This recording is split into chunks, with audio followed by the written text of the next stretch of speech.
We've been giving our patients 60,000 IU of vitamin D daily, sometimes for years. And what happened is going to challenge everything you've been told about vitamin D toxicity. Your doctor probably told you anything above 4,000 IU is dangerous. The medical establishment warns about hypercalcemia, kidney stones, tissue calcification. But here's what they're not telling you.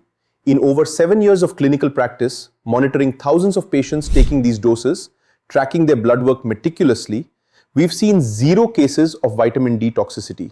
0. What we have seen is something far more interesting. Before you dismiss this as dangerous or reckless, understand something. We're not guessing. Every single patient we work with has comprehensive blood monitoring every 3 to 6 months. We track vitamin D levels, ionized calcium, parathyroid hormone, kidney function, everything. The data tells a story the medical establishment doesn't want you to hear. We're talking about patients with multiple sclerosis, rheumatoid arthritis, psoriasis, lupus, autoimmune diseases that conventional medicine says are incurable. Patients who've been told they'll need biologics costing $2,000 to $5,000 per month for life.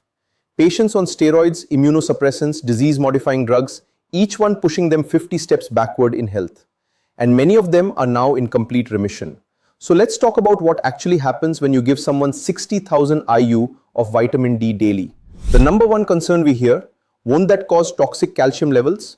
Here's the clinical reality from our patient data. Patient A, vitamin D level 220 nanograms per milliliter. Yes, you read that right, 220. Ionized calcium 1.03 millimoles per liter. That calcium level, it's actually deficient, not toxic, deficient. Patient B, vitamin D 187 nanograms per milliliter, ionized calcium 1.08 millimoles per liter, normal range. Patient C, vitamin D 156 nanograms per milliliter, ionized calcium 1.05 millimoles per liter, still in normal range. When you plot this data across hundreds of patients, here's what you see. Even at vitamin D levels above 200 nanograms per milliliter, levels that would make most doctors panic, ionized calcium stays in the normal to low normal range. Why? Because we're also giving specific cofactors that direct calcium to your bones, not your soft tissues. Magnesium, vitamin K2, boron. These aren't optional, they're essential parts of the protocol.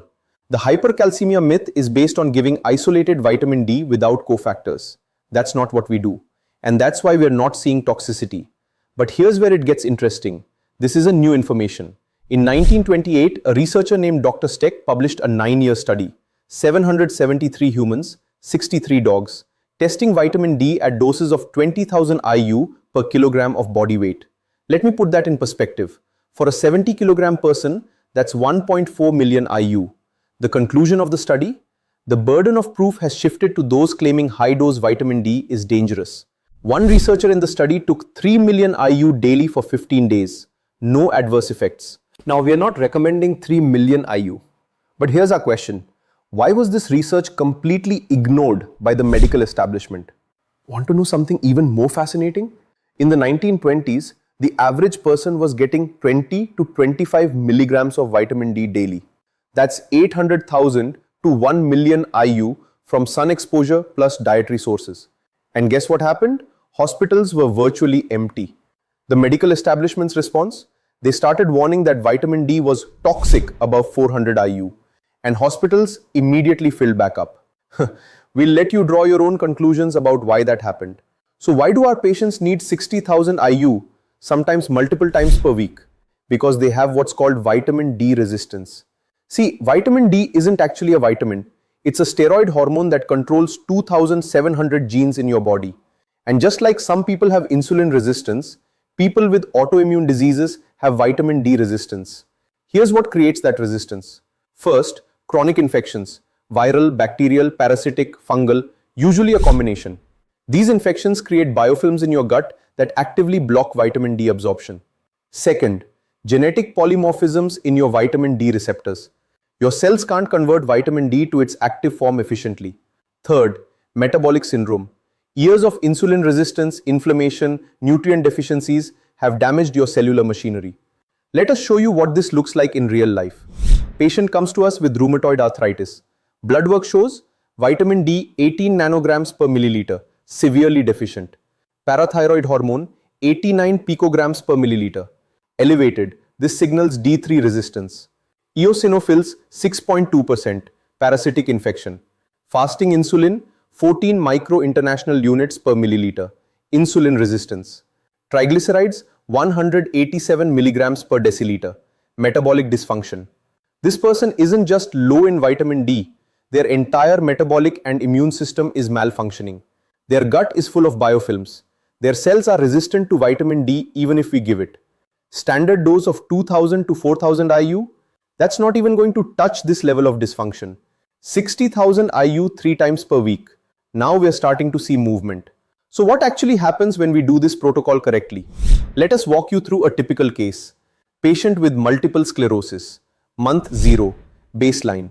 Vitamin D 22 nanograms per milliliter. On 4 pharmaceuticals, significant mobility issues, brain fog, fatigue, pain. Month 3. First follow-up. Vitamin D 68 nanograms per milliliter. PTH normalizing. This is the safety indicator we watch closely. Ionized calcium 1.04 millimoles per liter. Normal. Reports 30% improvement in symptoms. Reduced 1 medication. Month 6. Vitamin D 94 nanograms per milliliter. 60% improvement. Off 2 medications. Walking without assistance. Month 12. Vitamin D 88 nanograms per milliliter. 85% improvement. Off all but 1 medication. Return to work. Month 18. Vitamin D 102 nanograms per milliliter. 95% symptom-free. Complete pharmaceutical freedom. Living normal life. Now here's the part they don't show in the brochure. This timeline assumes perfect compliance. And here's what we've learned after 7 years. The hardest disease to reverse isn't multiple sclerosis or rheumatoid arthritis. It's patient compliance. Biochemically, we can achieve 90% remission in 12 months. The research shows it. Our clinical data confirms it. But clinically, the biggest barrier is getting patients to take their supplements every single day, show up for blood work every 3 months, and trust the process when they don't feel better immediately.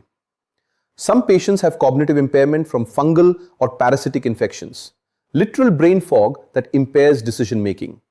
Some stop when they start feeling better, not understanding that maintenance is forever. Some can't afford the out-of-pocket costs, even though it's a fraction of what biologics cost. This protocol works, but it requires showing up for yourself every single day. We know what you're thinking. This sounds too good to be true. What's the catch? The catch is this. High-dose vitamin D is only safe with proper monitoring and cofactors. Every 3 months in the first year, we check. Ionized calcium, not total calcium. Ionized is what matters. Parathyroid hormone, your safety canary in the coal mine. Kidney function, creatinine, GFR. Vitamin D levels, complete blood count, inflammatory markers. As long as PTH stays in normal range and ionized calcium doesn't elevate, you're safe, period. In our practice, we've had patients at D3 levels of 200 plus nanograms per milliliter for 4 to 5 years. Their ionized calcium, still deficient or low normal. Their PTH, normal range. Their kidney function, better than when they started. But here's what's not negotiable. You must take magnesium daily.